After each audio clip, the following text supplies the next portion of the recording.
It's a real privilege to bring this session to you today. I know the director's session is always one that is quite popular when we get feedback on the sessions. So Dr. Andrew Lee mentioned the exec at the ACNC, but I'd really like to acknowledge the contribution and leadership that our directors bring.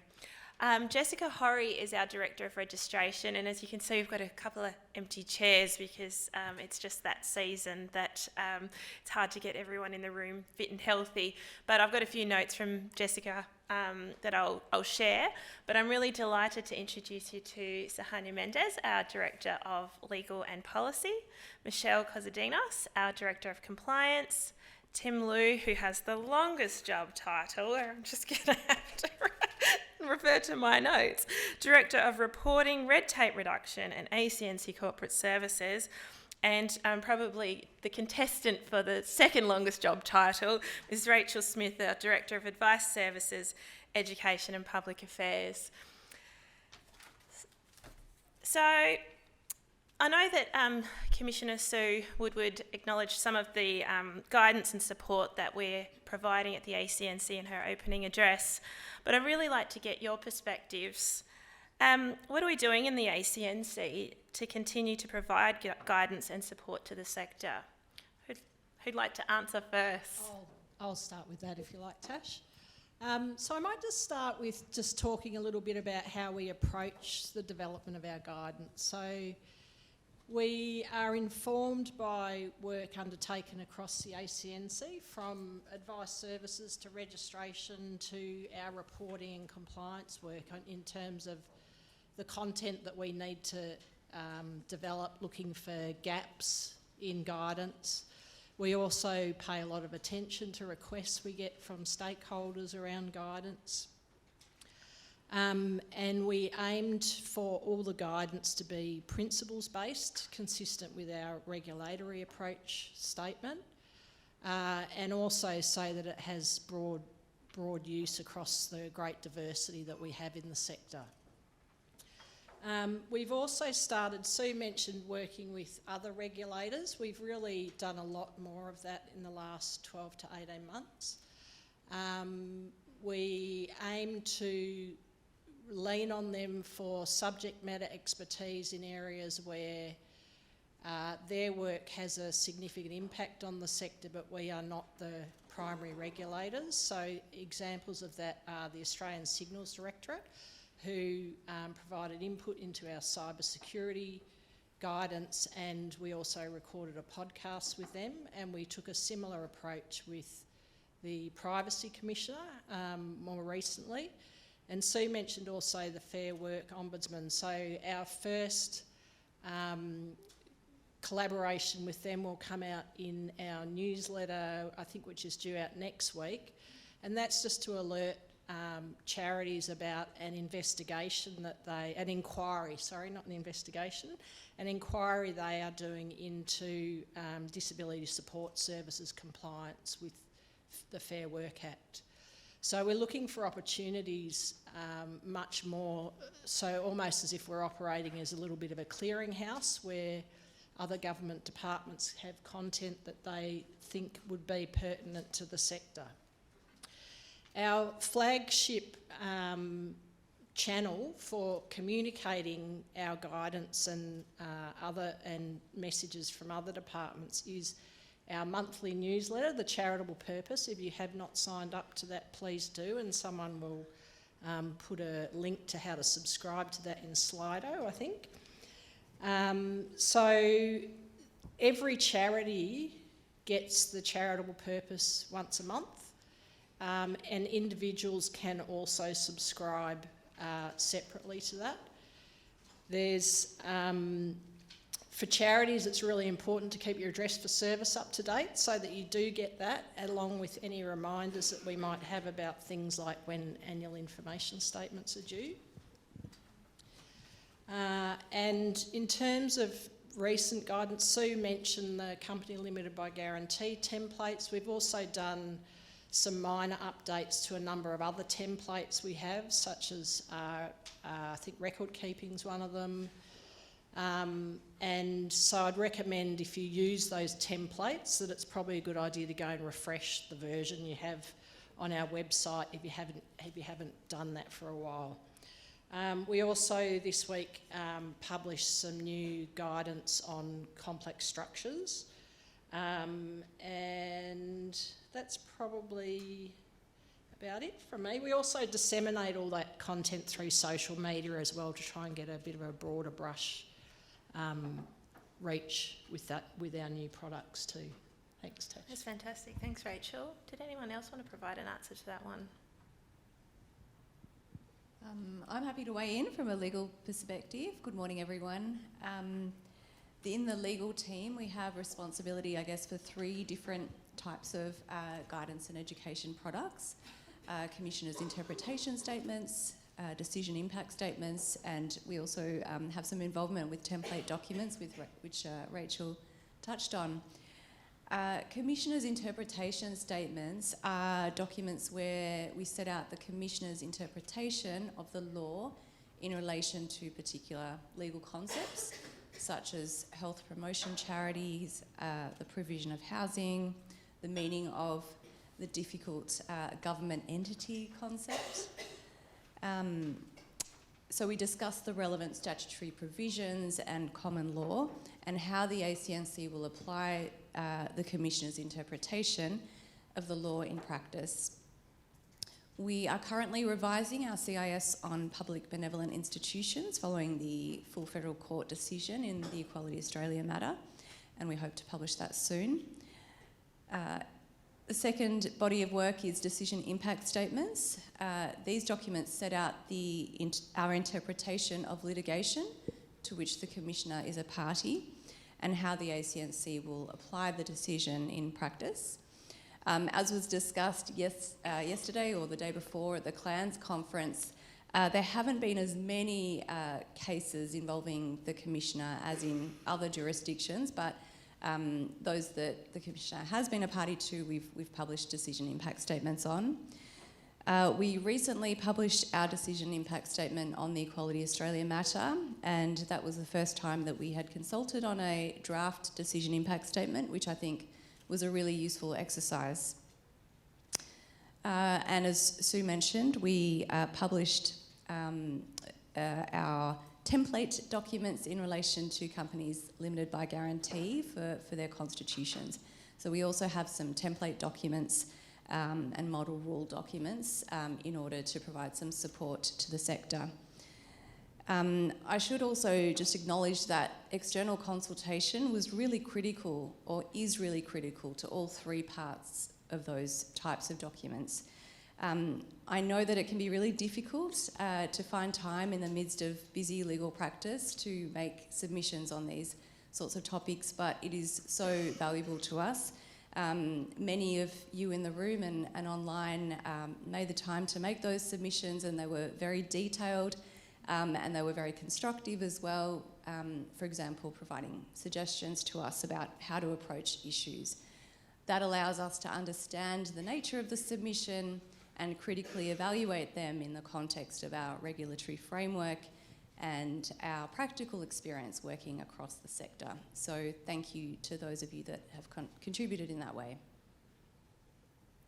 Thanks, Suhanya. Yes, I think we've produced some products that we can be really proud of, but we can be proud of them because of the collaboration that's come from that. So, yeah, good reflections.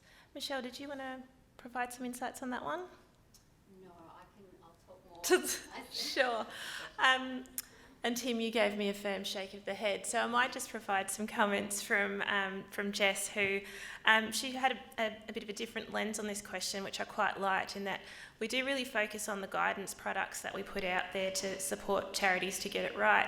But part of ensuring that we support you is making sure that we actually deliver on our service standards. So Commissioner Sue mentioned in her opening address that we've had more registration applications than we've ever had before. And, initially that there was a lag in the processing time there, but we really committed to getting that processing time, something that was reasonable, that struck the right balance between ensuring the integrity of the register, but making sure we're not making you wait unnecessarily. So a lot of work has gone into that. I know that there's also been some work on the charity registration self-assessment tool, and it's been really great to see just how many people are clicking on that's actually being used and is really useful. And there's been quite a lot of work. The registration form was overhauled a little while ago, and I know that does mean that when you're applying for registration as a charity, that it takes a bit longer. The form asks for quite a bit of information, but that does provide a better service in the end. That's the intention behind it, that we ask for the information up front, and that has meant that that's helped with the service standard. And we're getting better quality applications. So I think that means that the toing and froing, back and forth, we can actually just, you give us the information up front and we can get on with processing the application. So I think it's a pretty good outcome there. Moving on to the next question that I've got for you. So we're 13 years on from our inception, and I think we had the luxury that a lot of agencies don't have of being digital by default, which means that we've collected quite a bit of data over that time. How are we using our data? Thanks, Tash. I might take this one. So I'd like to frame this in two ways: how we share our data with the public and also charities, but also how we share our data across government to reduce red tape. A lot of you will probably know, but before the ACNC was established, there was no way to understand the size, scale, or diversity of the charity sector. We publish the Australian Charities Report as a way to help fill that gap. We recently published the 11th edition of the report in June, which found that based off data in the 2023 year, charities rely on 3.8 million volunteers, and they represent 10.7% of the Australian workforce. For context, that is more than the manufacturing and mining sectors, and it is a reminder of the significant economic contribution that charities make, not just to society, but to Australia's economy. We also looked at the donations and bequests received by charities. Unsurprisingly, given the current cost of living crisis, donations and bequests were relatively flat. So there was a one-off donation of $4.9 billion, but that will not be replicated in future years. When we look at the revenue of the sector, we know that the sector continues to power along. It generated $222 billion in revenue in 2023, but importantly, we know that the size and scale differs based off charity size. Extra small charities, which earn less than $50,000 a year, represent 30% of Australia's charity sector. However, they generate just 0.1% of the sector's total revenue. And that explains why we focus so much of our attention and support on assisting charities to comply with their obligations, especially smaller charities that operate with no paid staff. I would like to take the opportunity to plug our interactive charity data explorer. It does allow you to conduct a deep dive into ACNC data based off your own individual factors, and it does include some information not within the PDF or HTML version of the report.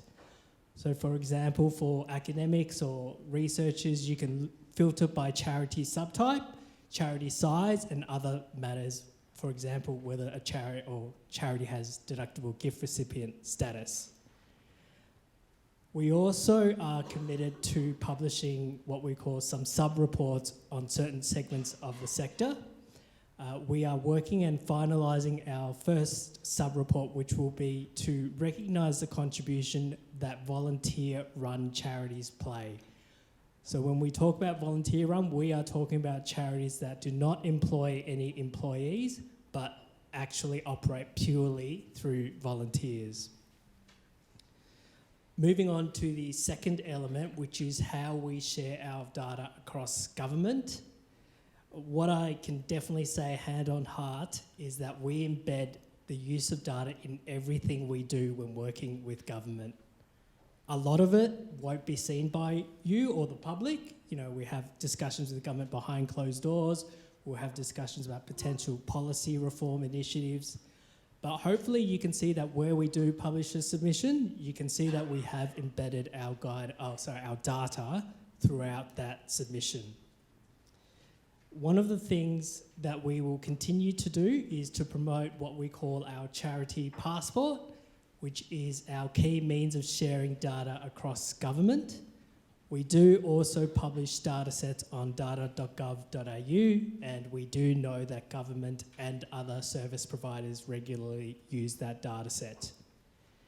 A fun fact, if you would say, I don't think it's fun, but in the last year we provided 4,000 specific data sets to Commonwealth, state or territory regulators as part of our efforts to reduce red tape. So that includes the ATO, our state and territory fair trading regulators, as well as other regulators where we have bespoke specific data sharing arrangements. Fascinating. There's a lot of work going on there. Michelle, I guess you've got a different perspective on how we're using data internally. Did you want to provide some comments? Absolutely. So 63,000 charities and an ever-increasing number of concerns, up nearly 1,500 over the last year, plus masses of data coming in from other agencies. We need to be smart about how we use our data. As you'd expect, we use data to monitor and understand charities' activities, detect fraud and irregularities, and assess compliance with regulations. This informs our identification and management of risk, which in turn then guides us to know which matters need more of our attention and focus from a compliance perspective and need to move into investigations or audits or assessments. Reviews are another key area we use our data.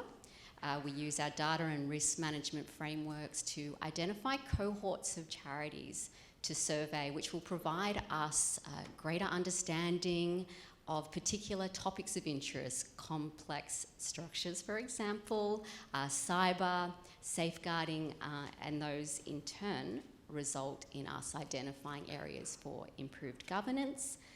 We'll sometimes identify areas of best practice, and this feeds into our guidance, which then we can provide back to you and support you to have better governance.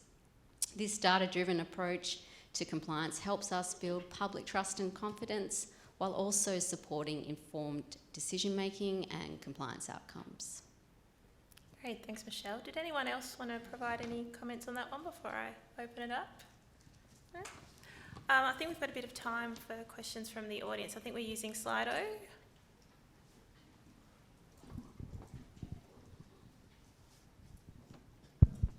So if you have got a question for one of the directors, you can use Slido to ask your question. Tasha, I might ask you some questions from Slido. I am conscious that Jess isn't here, but I suspect Tim might know this. Do we have some data on how many charity registration applications go through without a single RFI, based on the update to the registration form? We do know that the proportion of re-registrations has significantly decreased with the introduction of the new registration form. So we will report on this in our annual report, but our initial analysis shows that there's been about a 6% drop in the proportion of resubmissions. We were also seeing what I think are relatively significant drops in the proportion of withdrawn applications and those applications refused for other matters. I think the fact that we have significantly improved our performance on our service standard demonstrates the fact that the form is more useful in obtaining the information we need up front, which does reduce the number of requests for information that we request. I'm a little disappointed you didn't have exact numbers, but that was a good answer. Thank you, Tim. We've got we've got a great question. It's directed at you, Tim, but I might actually ask you, Michelle. What compliance measures does the ACNC intend to take against extra small charities, taking into account the lesser resources available to them in the year ahead? We always want to work with charities to bring them into compliance. That's really foundational, and our education and guidance and supporting charities to this is absolutely our focus. We recognise there are a lot of small charities and they don't have a lot of resources necessarily available. What we really want to see is these charities working with us to achieve that compliance and alignment with the regulations. I can add to that one a little bit as well. Our contact centre in the last probably 12 months has started doing a lot more outbound contacts, and part of that is based on looking at our rates of compliance, for example, with particular cohorts. So some of the groups that commonly fail to meet their obligations are newly registered charities, small ones generally, and also groups such as parents and friends that have really high turnovers on their boards. So, and maybe the handover's not great. So our contact centre staff during the off-peak periods have started doing a lot more outbound calls. So at the moment they're making call-outs to charities that have been newly registered but haven't yet done their first report, because often there might be as much as up to 18 months pass between the point of registration and their first AIS lodgement. And if the board's changed or the address for service has changed and they haven't updated it, they won't be getting reminders. So we're trying to do a bit more proactive work in that space as well to try and keep people engaged after they register. And I might use this opportunity to plug our checklist for new responsible people. So I'm hoping that my friends in ACNC will publish a link to that checklist, but we do have a checklist for new responsible people. Can I just jump in on that as well? You're getting the whole team. I just wanted to make the point that the ACNC governance standards and the external conduct standards which we regulate were, I think, intentionally designed to be principles-based, and that they would vary depending on a number of factors, and one of them is size. So the fact that an organisation is smaller, that impacts the expectations that we have in terms of their governance and their operations overseas. Thanks, Suhanya. I'm glad you said that. I can't believe we've gotten to 11:30 or almost 11:30 without this question. What red tape reduction measures have we put in place this year, team? I will plug my favourite webpage on the ACNC website, acnc.gov.au/red tape reduction, which does list all our achievements and what I would say also lists opportunities for further red tape reduction. We know we've done a lot. So, for example, we have reduced annual duplicative reporting obligations for all incorporated associations and fundraisers across Australia. But we all know that there's a lot more to do. We are currently working on what we call the automatic deemed recognition model that will allow all ACNC registered charities to be automatically eligible to fundraise in participating state or territory jurisdictions. What I can definitely say is to bookmark that webpage, and as we continue on the journey, we will update it. Oh, I can see nobody else wants to jump in. We probably have time for one more question. Let me find a popular one.